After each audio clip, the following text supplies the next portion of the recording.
જો હવે મોડું થયું હોત વિક્રમભાઈ તો સાહેબ આપણે આ મેં કીધું બીજું કાશ્મીર પેદા થાત.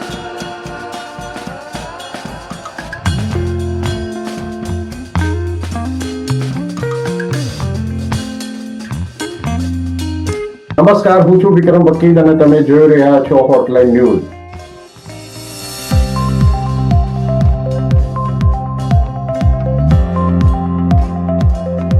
ચાર રાજ્યો અને કેન્દ્ર શાસિત પ્રદેશની ચૂંટણીના પરિણામો આવી રહ્યા છે અને જે ટ્રેન્ડ છે, જે રુઝાન છે એ પ્રમાણે બંગાળમાં ખાસ બધાની નજર બંગાળ પર હતી, કારણ કે બંગાળને છેલ્લા થોડા વર્ષોથી કોમ્યુનિસ્ટોના શાસન અને મમતા બેનર્જીના શાસન એટલું બધું પાછળ ધકેલી દીધું હતું. ગરીબાઈ, ગુંડાગીરી અને મોંઘવારી, બેકારીને કારણે બંગાળના લોકો ખૂબ ત્રસ્ત હતા. પણ ત્યાંની ડેમોગ્રાફી એટલી બધી વિચિત્ર થઈ ગઈ હતી કે ભાજપે જીતવું એ ખૂબ જ અઘરું લાગતું હતું. જોકે અમિત શાહ અને નરેન્દ્ર મોદીની જે સ્ટ્રેટેજી બની, અને ખાસ કરીને આમાં તો અમિત શાહને બધા નિષ્ણાંતો એમને ક્રેડિટ આપે છે કે 6 મહિનાથી એ લગભગ બંગાળમાં રહ્યા હતા વધુ સમય, અને એમણે સ્ટ્રેટેજી આખી બનાવી હતી કઈ રીતે નાના નાના જિલ્લાઓમાં, તાલુકામાં પણ કઈ રીતે પેનિટ્રેટ કરવું અને હિન્દુ મતોનું મોબિલાઇઝેશન કરવું.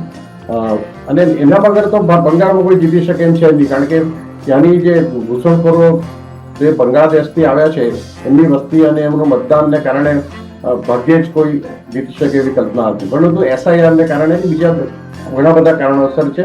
એ બધા બીજા કયા કારણોસર છે? બંગાળ, આસામ અને બીજા રાજ્યોની ચૂંટણીના જે ટ્રેન્ડ આવી રહ્યા છે એ વિશે આજે આપણી સાથે વાત કરશે જાણીતા પત્રકાર જગદીશભાઈ મહેતા. જગદીશભાઈ, આપનું સ્વાગત છે. જી નમસ્કાર સર. જગદીશભાઈ, તમને આખું તમે જે એનાલિસિસ કરો પહેલા એક વાત કરી દેવા માંગુ. મને એમ થાય છે કે ભાજપની જીત કરતા દેશ હિતની જીત છે બંગાળમાં તો, કારણ કે નોર્થ ઇસ્ટ આખું જે ચિકન નેક છે એ બહુ સેન્સિટિવ આખો એરિયા છે, અને ત્યાં જો આ રીતના રાષ્ટ્રવાદ વિરોધી તત્વો લાંબો સમય સુધી સત્તામાં રહેતે તો ઘૂસણખોરો વધતે અને ભારતનું એક ખૂબ જ ભવિષ્ય બહુ અંધકારમય હતું. જગદીશભાઈ. સરજી, આપનું આંકલન બિલકુલ સટીક અને સત્ય છે. મેં અનેકો ટીવી ડિબેટમાં આજે આ જ મુદ્દે ચર્ચા કરી. પહેલું મારું વિધાન જે છે એ આપની સાથે બિલકુલ મિલજુલ કરે એવું છે. મેં કીધું પશ્ચિમ બંગાળમાં ભાજપની જીત નથી, ભારતની જીત છે. ડેમોગ્રાફી એવી રીતે બદલાઈ રહી હતી કે એક સમયે જો હજી મોડું થયું હોત તો આપણે બીજું કાશ્મીર પશ્ચિમ બંગાળમાં જોઈ રહ્યા હોત. આપણે બિલકુલ સાચું કીધું કે ભારતીય જનતા પાર્ટીએ આ વખતે સામ દામ દંડ છોડો પણ મન વચન કરમથી પશ્ચિમ બંગાળનો કિલ્લો ફતેહ કરવાનો નિર્ધાર કર્યો હતો. છેલ્લા 15 દિવસ તો અમિત શાહ ત્યાં ધામા નાખીને બેઠા હતા, અને મુસ્લિમ તૃષ્ટિકરણની જે લોકો ભારતીય જનતા પાર્ટી ઉપર સાંપ્રદાયિકની કે હિન્દુ મુસ્લિમની આક્ષેપ કરે અથવા તો જે કઈ વાતો કરે એટલી બધી વાહિયાત છે, કારણ કે બાકીના લોકો એનાથી 3 ગણા વધે એવી તૃષ્ટિકરણની નીતિ અપનાવી રહ્યા છે. જેમાંના નંબર 1 છે મમતા બેનર્જી. મહેબૂબા મુફ્તી કરતા વધુ ખતરનાક, એમ કારણ કે મહેબૂબા મુફ્તીમાં એક તો આપણે માની શકીએ કે કમસે કમ બહુસંખ્ય મુસ્લિમોનો બહુસંખ્ય એવો વિસ્તાર તો છે. ત્યાં હિન્દુઓની સંખ્યા ઓછી છે, એટલે કદાચ એક ચોક્કસ પ્રકારની વિચારધારા વધુ પલપતી હોય. પશ્ચિમ બંગાળમાં તો એવું છે નહીં. ત્યાં તો હિન્દુઓ વિશેષ છે. અમુક જિલ્લાઓને બાદ કરો તમે, મુર્શિદાબાદ છે, માલદા છે, ઉત્તર 24 પરગણા છે, એવા વિસ્તારોમાં બાદ કરો તો બાકી તો હિન્દુ બહુલ્ય વિસ્તાર છે, અને એ સરહદી છે. પશ્ચિમ બંગાળને એને બાજુ મળે છે, અરે બાંગ્લાદેશને મળે છે. ન કરે નારાયણને જો હવે મોડું થયું હોત વિક્રમભાઈ તો સાહેબ આપણે આ મેં કીધું બીજું કાશ્મીર પેદા થાત. અને બેન મમતા બેનર્જી એ જે સાદગીમાં દેખાય છે, સફેદ સાડી અને સ્લીપર રબરના, એ કેજરીવાલની માસીની છોકરી. હું તો તમને હકીકતે કહું, ઈ પણ એવા જ છે. બરાબર. હા, ઈ પણ તમે જુઓ ચપ્પલ પહેરે છે અને તમે જો ઇન્સર્ટ કર્યા વગરનું શર્ટ, ને આપણને લાગે કે આ શું છે. પછી હવે જેના જાણકાર લોકો શું કહે છે કે એ લોકો અંદર જોકીનું ગંજી પહેરે છે, માથે રવિવારીનો બુસ્કટ પહેરે છે. ઈ એના જેવું આ મમતા બેનર્જી નું છે. બધા એમ માનતા લડાયક છે, મરદાની હે, ફલાણી હે. એટલે મરદાની નહીં, આ લોકો ગદ્દારી હે, મરદાની નહીં. હિન્દુસ્તાનમાંથી એને એક જમાનામાં તો એના મોઢેથી બોલેલું વાક્ય છે કે યા તો અમને સ્વતંત્ર આપી દો પશ્ચિમ બંગાળ, યા હવે બાંગ્લાદેશ સાથે જોઈન્ટ થઈ જશું. બોલો કેટલી હદે કહેવાય. અને મુસ્લિમ તૃષ્ટિકરણની નીતિ એટલે કેવી? હમણાં જે આ ચૂંટણી પ્રચાર થયો એના સાંસદ છે સયાની ઘોષ, બહુ જ સેલિબ્રિટી છે, ફિલ્મ સ્ટાર છે, સાંસદ છે, બધું છે, બોલવામાં વહરા આઈટમ, આપણી ભાષામાં કહીએ તો વહરા, અને આમ જુઓ તો પ્રહારિક. હવે એને એક ગીત સોંગ જે આ પ્રચારમાં રજૂ કર્યું હતું, એ સોંગ એ સુપર ડુપર હિટ ગયું. એનો અર્થ એમ છે કે કેવી એ લોકોની માનસિકતા છે, મેરે દિલ में है કાબા, આંખો में મદીના. પછી અમિત શાહ અને ભાઈ યોગી આદિત્યનાથ વગેરે કીધું કે કદાચ ટીએમસી ના દિલમાં કાબા ને મદીના હશે, પશ્ચિમ બંગાળના દિલમાં નહીં, એમાં તો મહાકાલી જ બિરાજે છે. અને જય શ્રી રામના નારાને બદલે જય મહાકાલીનો નારો પછી મંડ્યો ભારતીય જનતા પાર્ટીની સભાઓમાં ગુંજવા. તો આપે બિલકુલ સાચી વાત શરૂઆતમાં કરી છે કે આ વખતે જો ભારતીય જનતા પાર્ટીએ ફતેહ મેળવી ન હોત તો આપણે આને બીજા કાશ્મીર તરીકે મૂલવવું પડે, એટલી હદે એ આપણા વિરોધી થઈ ચુક્યા હતા, આપણી માનસિકતાની વિરોધી. પરંતુ યદા યદા હિ ધર્મસ્ય ગ્લાનિર્ભવતિ ભારત શ્લોકની જેમ જ્યારે જ્યારે અધર્મની પરાકાષ્ઠા સર્જાય ત્યારે ચમત્કાર થતો હોય, પછી કોઈ પણ સ્વરૂપે થાય, ચૂંટણી સ્વરૂપ પણ એમાંનું એક હોઈ શકે. જી જગદીશભાઈ, તમારી દ્રષ્ટિએ આમ તો ઘણા બધા એનાલિસિસ કરે છે, અને એમાં 2 કે 3 મુદ્દા મુખ્ય છે કે મુસ્લિમોનો અપીઝમેન્ટને કારણે અને ત્યાં જે છેલ્લા 10 વર્ષ દરમિયાન ત્યાંના હિન્દુઓ પર જે અત્યાચાર થયા એને કારણે હિન્દુઓ ચૂપ બેઠા હતા, ડરીને ચૂપ બેઠા હતા, પરંતુ એ મોકાની રાહ જોતા હતા. એમને કોઈ યોગ્ય લાગે કે કોઈ પક્ષ એમની પડખે આવી શકે એમ છે. એમણે જયારે જોયું કે આ વખતે ભાજપ આખું કાઢી શકે એમ છે, એટલે એમને હિંમત કરીને મતદાન કરવા માટે બહાર આવ્યા. સરજી, હા, ખાલી હિંમત નહીં, એને હિંમતને બુસ્ટર ડોઝ આપ્યો અમિત શાહે. સેન્ટ્રલ અર્ધલશ્કરી દળો, સેન્ટ્રલ ગવર્મેન્ટ એટલે કેન્દ્ર સરકારના અર્ધલશ્કરી દળો ત્યાં એટલી મોટી માત્રામાં મૂકવામાં આવ્યા, જેમાં આપણે કાશ્મીરમાં જોઈ શકીએ છીએ અત્યારે પણ એની જેમ ડિપ્લોટ કરવામાં આવ્યા ત્યાં. એટલે એનો અર્થ એમ થયો કે જનતાને એક વિશ્વાસ બેઠો કે આપણે કદાચ મત આપશું તો હવે તૃણમૂલ કોંગ્રેસના ગુંડા આપણને ડરાવી શકશે નહીં, સૈન્ય આપણી સાથે છે, સરકાર આપણી સાથે છે. એટલે મતદાન કરવા બહુ બધા લોકો નીકળ્યા. પેલા શું થતું હતું, મતદાન કરવા નીકળતા નહીં હિન્દુઓ, અને SIR લાગુ પડ્યું એ પેલા 93 લાખ મતદારોને કાપવામાં આવ્યા. તમે વિચાર કરો એ કેવા હશે, યા તો બોગસ, યા ડુપ્લિકેટ, યા તો બેવડા ધોરણવાળા, યા તો પછી ગમે તેવા મરી ગયા હોય તો પણ એના નામે હાલતું હોય, આ ટાઈપના હતા. જે SRIમાં એનો કાકરો કાઢી નાખ્યો. એટલે જે તથાકથિત મતદારો હતા, જેને કોર વોટ બેંક કહેવાય, બેનની મમતા બહુ ધમપછાડા મમતા બેનર્જીએ કર્યા કે આ તો સારા માણસોના નાગરિકોને મત કાપી નાખ્યા ને અમારી વોટ બેંકને નુકસાન કર્યું, ફલાણું ઢીકણું કંઈક કર્યું. પરંતુ મોદી સરકારે કાંઈ સાંભળ્યું નહીં. એને કીધું જે કરવું ઘટે એ સરકારે કર્યું. ઇલેક્શન કમિશનરની ઉપર આક્ષેપ કર્યા મમતા બેનર્જીને. તો એ ભગવાનની દયા છે, કેજરીવાલ જેવું છે. કેજરીવાલ સુપ્રીમ કોર્ટ થી માંડીને બધાના જજને આક્ષેપ કરે છે કે જજે પક્ષવાદી છે, એમ મમતા બેનર્જી પર ફાવે એમ આક્ષેપ કરે છે. એટલે જ મેં આપને શરૂઆતમાં કીધું, મમતા બેનર્જીનું વલણ કોઈ વિદેશી મહિલા હોય એવું છે, ભારત દ્રોહી મહિલા હોય. એટલે મેં કીધું કે આ ભાજપની જીત નથી, આ ભારતની જીત છે. કારણ કે એટલી હદે એ લોકોએ તૃષ્ટિકરણ કર્યું. અને બીજું, આપણા મત લેવા માટે થઈને એને મહિલાઓમાં રેવડીબાજી કરી. લક્ષ્મી ભંડાર જે એની યોજના છે, લક્ષ્મી ભંડાર, દર વખત પેલા મહિને 1000 રૂપિયા આપવાની વાત હતી. ચૂંટણી આવી એટલે 1500 કરી દીધા હતા કે અમે 1500 આપીશું. પરંતુ ભારતીય જનતા પાર્ટીને ખબર હતી કે આ અભિને તો કભી નહીં, એના જેવો ખેલો છે. એટલે એને 1500 બદલે એને 3000 રૂપિયા કર્યા કે અમે તમને 3000 રૂપિયા આપશું. એટલું જ નહીં, ત્યાંની સિટી બસ, જે જાહેર પરિવહનની બસ હોય છે સરકારની, એમાં મહિલાઓને ફ્રી પરિવહન માટેની વાત કરી. પછી 33% સરકારી નોકરીઓમાં અનામત કીધું, 33%. એ પણ ભારતીય જનતા પાર્ટીએ ત્યાં એનો એજન્ડામાં સામેલ કર્યો. અને ખાસ કરીને મહિલા, તમે જે કીધું ને, એક ઘૂસણખોરોનો મુદ્દો હતો, એવો જ બીજો મુદ્દો સર હતો, એને કહેવાય સલામતીનો. આપણે બધા સંદેશ ખાલી ત્યાં જે ઘટના બની હતી એનાથી આખો દેશ સાક્ષી છે. અને RG મેડિકલ કોલેજમાં પણ જે ઘટના બની હતી એનો આખો દેશ સાક્ષી છે. ક્રૂરતમમાં ક્રૂરતમ ઘટના, નિર્ભયાની યાદ અપાવે એવી ઘટના ત્યાં બનેલી. ભારતીય જનતા પાર્ટીએ શું કર્યું કે સંદેશ ખાલીની જે હતી રેખાબેન પાત્રા, એને અને RG મેડિકલ કોલેજની પીડિતા હતી એની માતા, આ બેને તો પક્ષની ટિકિટ આપી વિધાનસભાની. એટલે ત્યાં સુધી એને સિમ્પથી પણ મેળવી ભારતીય જનતા પાર્ટીએ. જે કરવું ઘટે એ બધું કર્યું. એક હિન્દુ વોટને જાગૃત કરવા માટે થઈને જે કરવું ઘટે એ કર્યું. કાયદો અને વ્યવસ્થાની વાત હતી તો નરેન્દ્ર મોદીએ સુભાષચંદ્ર બોઝે કીધું તુમ મુझे खून दो मैं तुम्हें आजादी दूंगा.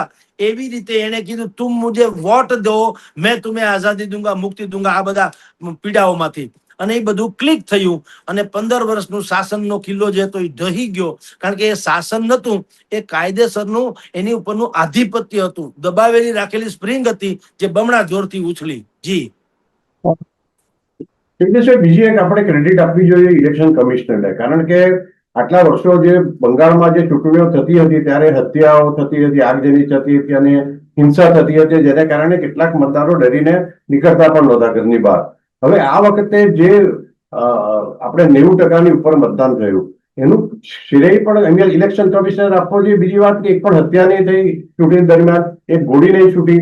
અને ખરેખર ઇલેક્શન કમિશનર પણ આ લોકો મેં જોયું એટલે ટીવી ડિબેટમાં, નેશનલ ટીવી ડિબેટમાં પણ કે વિરોધ પક્ષો અને આટલું બધું કરે છતાં પણ ઇલેક્શન કમિશનરને બદબોલ કરે છે. એટલે આ પણ એક નવાઈ લાગે એવી વાત છે. એમાં એવું છે સર, વિરોધ પક્ષોના બારે વાણ ડૂબી રહ્યા છે ક્રમશઃ એક પછી એક રાજ્યમાં. અને એની જે ફરેબી નીતિ હતી, ફરેબી કહું છું, એ એટલી ઉજાગર થઈ કે જનતાને તેના ઉપર ભરોસો નથી થયો. શાસક પક્ષ બધું બાકીની બધી વાતો આપણે કહીએ છીએ, દબાવે છે, ધમકાવે છે, ફલાણું ઈડી ને સીડી ને, પણ એ કેટલા ટકા? મને તમે કહો, ગુજરાતમાં હમણાં અહીંયા સ્થાનિક સ્વરાજ્યની ચૂંટણી થઈ તો 760 જેટલી બેઠકો બિનહરીફ થઈ, એટલે બધા ઉહાપો મચાવ્યો કે ભાઈ બિનહરીફ તો દબાવીને કરી, ધમકાવીને કરી છે, આમ ને તેમ ને વગેરે વગેરે. હું એમ કહું છું, ચાલો માની લ્યો કે 760 ને દબાવી ધમકાવીને ભારતીય જનતા પાર્ટીએ બિનહરીફ કરાવી, ઓકે. પણ તો 10,000 માંથી 760 કાઢી નાખો અથવા તો 1,000 કાઢી નાખો તો 9,000 તો તમારા હાથમાં છે ને. તો કરી બતાવો 9,000 માં તમે તમારો ખેલ કરી બતાવો. તમારે એ તો કઈ થતું નથી. બધી જે આ લોકો જે ખટપટ કરે છે અથવા બોલે છે કે શાસક પક્ષ જે છે એટલે કે ભારતીય જનતા પાર્ટી સામદામ દંડભેદ, તો તમે ક્યાં દૂધે ધોયેલા છો? સામદામ એટલે તમે ક્યાં અહીંયા કામધેનુના દીકરા જુઓ? તમે કોને સત્તા ઉપર આવીને જનતાની પીડા માની? કોરોના કાળમાં બીજા શાસક પક્ષની ઉપર આપણે તો દુનિયાભરના માટલા ધોયા હતા, પણ વિરોધ પક્ષોને જો એટલી બુદ્ધિ હોય કે આપણે જો મત લણવા હોય તો કઈક સિમ્પથીનું વાવેતર તો કરીએ. તો કોરોના કાળમાં કોંગ્રેસના લોકો ક્યાંય નીકળ્યા એવું દેખાય છે જગતમાં ક્યાંય? આમ આદમી પાર્ટીના લોકો ત્યારે તો જોકે અસ્તિત્વ બહુ હતું નહીં, પણ તમે ચૂંટણી તાણે ખાલી પાક લણવા આવો અને ભાજપની ઉપર માછલા ધુઓ તો ક્યાંથી હાલે? ભારતીય જનતા પાર્ટી અહીંયા ગુજરાતમાં 30 વર્ષથી શાસન ઉપર છે, છતાંય એને હંમેશા 24/7 ઇલેક્શન મોડમાં જ હોય છે. એમ પશ્ચિમ બંગાળમાં પણ અત્યારે જે તમે આપે કીધું તેમ કેટલાક એન્કર્સ, કેટલાક ડિબેટ કરનારાઓ, કેટલાક વિરોધ પક્ષના લોકો, કેટલાક વિરોધી વિચારધરણી ધરાવનારા બધા લોકો કહે છે કે ત્યાં હિન્દુ મુસ્લિમ ભારતીય જનતા પાર્ટી. અરે ભાજપે હિન્દુ મુસ્લિમ કર્યું તો આ મમતા બેનર્જીએ શું કર્યું? અને આ મેં આપને કીધું કે તમે આ જે સાયાની ઘોષ છે એ મેરે દિલ મેં હે કાબા આંખો મેં મદીના. કા ભાઈ તમારામાં મહાકાલી ન આવ્યા? ખાલી મદીના જ આવ્યા. મદીનામાં વાંધો નથી, કાબામાં વાંધો નથી, હાલો તમને ઈ મુબારક છે, પણ તો પાછું કાલી માતાએ આવવા જોઈએ ને. એ તો આવતા નથી, તો તમે કરો એ લીલા ને ભાજપ કરે છીનાળા, એવું તો હોય નહીં. જૈસે કો તૈસા વાળી વાત થઈ છે. એને મમતા બેનર્જીની પાર્ટીએ મુસ્લિમ તૃષ્ટિકરણની પરાકાષ્ઠા સર્જી, એના વિરુદ્ધમાં ભારતીય જનતા પાર્ટીએ હિન્દુ મત જાગૃત કર્યા, એટલે આ ફલશ્રુતિ પ્રાપ્ત થઈ. જી જગદીશભાઈ, આજે તમે વાત કરી એકદમ સાચી વાત કરી. અને મને જે લાગે છે આ બીજા રાજ્યોમાં પણ, આસામ, તમે જો તામિલનાડુમાં સ્ટાલિને સનાતન ધર્મ વિશે બહુ નેગેટિવ વાત કરી હતી કે સનાતન ધર્મ પૂરો થઈ જવો જોઈએ ને આ થવું જોઈએ, તો તેનો ત્યાં સફળ થઈ ગયો. વિજય જે ફિલ્મ સ્ટાર છે એ ત્યાં લગ્ન આગળ ચાલે છે અને કોઈ ઇલેક્શનથી સરકાર બનાવશે. એ જ રીતે પશ્ચિમ બંગાળમાં મમતા એન્ટી હિન્દુ વલણ લીધું, એ પણ હારી ગઈ. આસામમાં કોંગ્રેસ એન્ટી હિન્દુ વલણ લીધું તો ત્યાં ફરીથી વિશ્વાસ શર્મા આવી ગયા.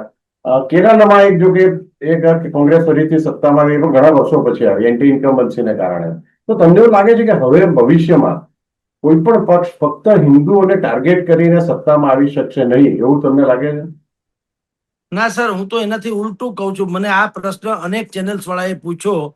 મને એને એમ કીધું કે આ ચૂંટણીમાં કયા મુદ્દા આવેલા? મેં કીધું આ તો છોડો, હવે પછીની નજીકના ભવિષ્યની અનેક ચૂંટણીઓમાં, જેમ કે 2027માં ગુજરાત ધારાસભાની ચૂંટણી, 2029માં લોકસભાની ચૂંટણી, વિક્રમ સર લખી રાખજો, હવે બધું ચાલશે કટ્ટરવાદ ઉપર. અને કટ્ટરવાદનું ગુજરાતી ખાલી કોઈની વિરુદ્ધ નથી થતું, પણ તમે હિન્દુઇઝમમાં માનો છો તો કટ્ટર રીતે માનો, સોફેસ્ટિકેટેડ નહીં, મવાળવાદી નહીં, દહીં દૂધમાં પગ નહીં. કા આપણા હસમુખ ગાંધી જેને સલામ મારવા પડે સમકાલીન તંત્રી લખતા ને કે બરાબર. કા બાપ બતાવ ને કા શ્રાદ્ધ કર. શ્રાદ્ધ કર, બરાબર. રાઈટ, આ Right. એના જેવું છે. કા તમે હિન્દુનું ગુજરાતી મુસ્લિમ વિરોધી થતું નથી, બરાબર છે, હિન્દુનું right. વિરોધી હિન્દુસ્તાનમાં રહે તે હિન્દુ. તો હિન્દુસ્તાનને તો પ્રેમ તમારે કરવો જ પડે. જો હિન્દુસ્તાનને પ્રેમ ન કરો તો હવે હું એનું ભવિષ્ય લાંબુ જોતો નથી.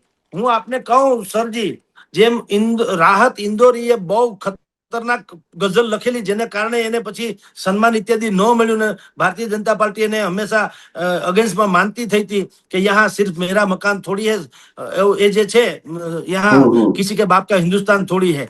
તો જે લોકો પશ્ચિમ બંગાળથી માંડી અને બધી જ જગ્યાએ પોતે આવા ઘૂસણખોરોને ઘૂસાવીને પોતાની જાતને બહુ સોફેસ્ટિકેટેડ માનવા માંડે છે ને ભાજપને ધમકાવે, તો એવું હવે ચાલશે નહીં. મતદારો ક્લિયર થઈ ચુક્યા છે કે વિરોધ પક્ષની શું માનસિકતા છે, ભાજપની શું માનસિકતા છે. એટલે રાહત ઇન્દોરીની જે ગઝલ હતી એના જવાબમાં જે બેચેન મધુપુરી એ પંક્તિઓ રચી હતી, મને લાગે આખું પશ્ચિમ બંગાળ છે ને એ પણ અત્યારે આ જ પંક્તિઓ ગુણગણાવી શકે એવી એની સ્થિતિમાં છે. એને એમ કીધું કે ખફા હોતે હે તો હો જાને દો, ઘર કે મહેમાન થોડી હે. खपा होते हैं तो हो जाने दो, घर के मेहमान थोड़ी है, सारे जहां से लताड़े जा चुके इसका मान थोड़ी है. और यकीनन यकीनन किराएदार ही मालूम पड़ते हैं इस मुल्क में, वरना बेवजह ही अपना ही मकान कोई जलाता थोड़ी है. તમે જો ભારતના છો તો તમે ભારતમાં કઈ રીતે કોઈની હત્યા કરી શકો, કઈ રીતે કોઈના મકાન સળગાવી શકો, કઈ રીતે કોઈને પીડા આપી શકો. કારણ કે આપણે તો ભારત મારો દેશ છે ને બધા ભારતીયો મારા ભાઈબંધ છે, માનીએ છીએ.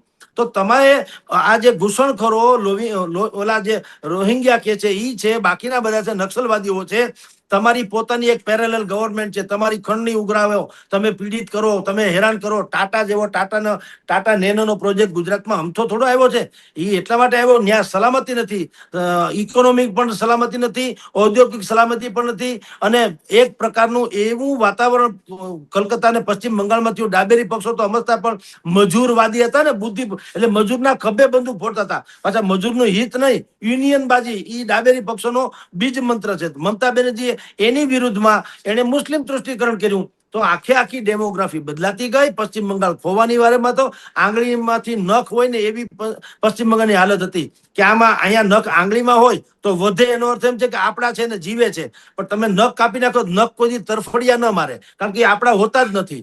આપણું ખાય અને આપણે અહીંયાથી ખાઈને વધવું, પણ આપણાથી જુદા પડવાનું એને લેશ માત્ર વેદના કે પીડા થતી નથી. એવી માનસિકતા વાળા જે લોકો રોહિંગ્યાથી માંડીને બધા હતા, એના માટે તેને સમૂચા પશ્ચિમ બંગાળની જનતાએ, મેં આપને કીધું તેમ કે બેચેન મધુપુરીની પંક્તિ જે મેં વાંચી એમ કહે છે કે હવે અમારે તમારું કામ નથી. એમાં આપે કીધું તેમ ચૂંટણી પંચને પણ લાખ સલામ છે કે અનેક પ્રકારના આક્ષેપો છતાં ચૂંટણી પંચે નિર્ભય નિષ્પક્ષ ચૂંટણી થાય એના માટે થઈને લોકતાંત્રિક ઢબે બધા જવાબ આપ્યા, સુવ્યવસ્થા ગોઠવી. અને કેન્દ્ર સરકારે, ખાસ કરીને કેન્દ્ર સરકારે બાકીની સુવિધા સલામતી લાગી વળગે ત્યાં સુધી એટલી જડબેસરાક લોખંડી સુવિધા વ્યવસ્થા ગોઠવી કે જનતામાં એક આશાનો સંચાર થયો અને બધા મતદાન કરવા નીકળ્યા. રેકોર્ડ બ્રેક મતદાન, 92% એવરેજ, 92% મતદાન થયું. અને અત્યારે જ્યાં રીપોલિંગ થયું ત્યાં પણ 93% થયું. તમે કલ્પના કરો, એ કેવું કહેવાય. એટલે આખું પશ્ચિમ બંગાળે બિલકુલ આખા દેશને એક દિશા પણ ચીંધી છે. અને ભારતના જેટલા લોકો છે એને સમજવું જોઈએ, મોંઘવારી, બેરોજગારી, બાકીની બધી બાબતો એ ગૌણ નથી, પણ એ બાય પ્રોડક્ટ છે. જેને સરકારમાં ટકવું હશે એને આ બધી સુવિધા આપવી જ પડશે. એટલે એના માટે મથામણ કરો, પણ મૂળ સર સલામત તો પગડિયા બહુ. અસ્મિતા નામનો શબ્દ બહુ ખતરનાક છે. આપે કીધું કર્ણાટકમાં તમે જુઓ, ત્યાં પણ એ જ અસ્મિતા વાળી વાત હતી. સનાતન ધર્મને સ્ટાલિને કીધું એને તો ખતમ કરી નાખવો જોઈએ, ત્યાં સુધી એ લોકો પહોંચી ગયા. હિન્દુ કો થોપી નહીં જાયેગી, અમારી તમિળ ને એ જે ભાષા છે રાખવી કોણ ના પાડે છે. સરકારે તો વૈકલ્પિક વાત કરી હતી, પણ આ લોકો એમાં માન્યા નહીં, સ્ટાલિન વગેરે. તો અત્યારે શું સ્થિતિ છે આપણે બધા જાણીએ છીએ. ટીવી કે નવો ઉભરતો સ્ટાર છે, 111 બેઠક ઉપર આગળ છે 234 માંથી. તમે કલ્પના કરો, ભારતીય જનતા પાર્ટી એની હારે, ગમે તેમ કરીને ઈ લાકડે માકડું ફિટ કરશે ખરા, અને ન્યા પણ પગ પસારો કરશે. 2011 કે 14 જે રીતે કર્ણાટકમાં જીતા હતા યેદુરપ્પાની સરકાર પહેલી વાર આવીને દક્ષિણના રાજ્યોના દ્વાર ખુલ્યા ભારતીય જનતા પાર્ટી માટે, એવી રીતે હવે આ જે કેટલાક રાજ્યો હતા તેમાં ભારતીય જનતા પાર્ટી બુદ્ધિપૂર્વકનો પગ પસારો કરી રહી છે. અને જે કેટલાક અમુક પ્રકારના કટ્ટરવાદીઓ તો જે દેશ વિરોધી કહી શકાય એ ટાઈપના હતા, સનાતન સંસ્કૃતિ વિરોધી સ્ટાલિન જેવા કે મુસ્લિમ તૃષ્ટિકરણમાં મમતા બેનર્જી જેવા, આ બધા લોકોને હવે ધોબી પછાડ મળી રહી છે. અને કેસરીઓ એટલા માટે છવાઈ રહ્યો કારણ કે આ હિન્દુ છે, આ હિન્દુસ્તાન છે ને, તો કેસરીઓ છવાઈ તો લાજમી છે. એમાં કેસરિયાનું ગુજરાતી ઈ ક્યાં કરીએ કે તમે મુસલમાનના વિરોધી થઈ જાઓ? તો એમ તો આ દેશમાં પારસી પણ છે, શીખ પણ છે, જૈન પણ છે. એ પોતાની જાતને હિન્દુ તો કહેતા નથી, તો કોઈ દી એને તો શિકાયત નથી કરી કે અમારા કોઈ દિવસ અધિકારો છીનવાઈ જાય છે. કેવળ તમને શું કામ? કારણ કે તમારામાં કેટલાક લોકો એવા છે, સમૂચું મુસલમાન નહીં, મુસલમાનમાં અમુક લોકો એવા છે, એને ખબર છે કે આપણે આવું બધું કરીને આપણી વોટ બેંક તૈયાર કરી, એટલે હવે પછીની, મેં કીધું ને, ખાલી પશ્ચિમ બંગાળ નહીં, હવે પછીની પ્રત્યેક ચૂંટણી અમે આસામ, પશ્ચિમ બંગાળ, પોંડિચેરી, તમિલનાડુ, આ 4, કેરળ બેરળ જવા દઈએ તો આ 4 જગ્યાએ તમે સાહેબ જુઓ તો મોટા ભાગે અસ્મિતા, ઓળખ, પોતાની જેને વિરાસત, એ કેન્દ્રમાં છે. રોજગારી, ફરાણું, ઢીકણું, મોંઘવારી એ નહીં. કારણ કે મોંઘવારી વધે એ લોકો બોલે છે, પગાર કે આવક વધે એ નથી બોલતા. વિરોધ પક્ષ પણ એક નંબરના, આપણને છે ને સૂકું ઘાસ ખવડાવવું તો આ લોકો લીલા ચશ્મા પહેરાવે. આ એના જેવું એનું કામ છે કે ભાઈ હા, તમે મોંઘવારી વધી 100% વધી છે ને, એ તો કોઈ દી જિંદગીમાં કોઈને સસ્તાઈ લાગી જ નથી. તમારી જાણ ખાતર, તમે આજથી 50 વર્ષ પહેલા કોઈ ડોહા, 100 વર્ષના ડોહા હોય, એને પૂછો તો કોઈ દી એમ ન કે સસ્તાઈ હતી. અત્યારે સસ્તું લાગે, ત્યારે તો ઈ દિવસે મોંઘાઈ જ હતી. એટલે અમુક વસ્તુ સનાતન છે એ સુધરે નહીં, પણ જો સનાતન સંસ્કૃતિ ટકશે તો આ બધાનું નિરાકરણ આવી શકશે. એટલે હવેની ચૂંટણી જેમ અત્યારે 5 રાજ્યોમાંથી 4 રાજ્યોમાં તો કાયદેસર અસ્મિતા ઉપર લડાણી, એમ હવે પછીની પ્રત્યેક ચૂંટણી છે ને એમાં મેઇન એજન્ડા આ જ હશે સાહેબ. સૌથી પહેલામાં પહેલો તમારી અસ્મિતા, તમે કમસે કમ તમારી આઈડિયોલોજી, તમારી વિચારધારા, તમારી સંસ્કૃતિ, એ હવે મેઇન થાય. બાકી બધી બાય પ્રોડક્ટ છે એ અત્યારે આસામથી માંડીને પશ્ચિમ બંગાળ સુધીમાં આપણને જોવા મળ્યું. જી સર. જી જગદીશભાઈ, તમે ખૂબ સરસ અવલોકન કર્યું અને એનાલિસિસ પણ આખી આ 4 રાજ્યોની ચૂંટણીનું પરિણામ જે આવી રહ્યા છે એનું કર્યું. થેન્ક યુ વેરી મચ અમારી સાથે જોડાયા. જી નમસ્કાર સર. આવા પ્રકારના વિડીયો તમને જોવા ગમતા હોય તો હોટલાઇન ન્યૂઝ ચેનલને લાઇક, શેર અને સબસ્ક્રાઇબ કરો.